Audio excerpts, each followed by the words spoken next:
I'm going to show you 3 exercises that you can do on the floor with tubing. Now, what I like about working on the floor is you have the security of that floor against your back. So if you've got poor posture, this is fantastic.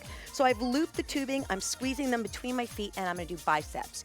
You can do bilateral biceps where they're working both together. You can alternate if you like and pick up the pace. Double up and make it more difficult on one side. Take a nice deep breath in. I'm not overarching my back. I'm just staying in a nice neutral position. I'm going to open them up again, and I'm going to go lateral, arm raises. Again, my back is secured so I can lift those arms. I'm not going past the shoulders. And for the last one, I'm going to go overhead in a big V. Overhead reach. Now, if your tubing is much more intense than what I'm holding, you can go halfway up. Doesn't matter. You're still doing the work. I'm going to take both arms up together and nice and slow. And again, if you want to make it more intense, you can use both handles in one side. So tubing on the floor. I hope you love it. It's great for the back. Until next time.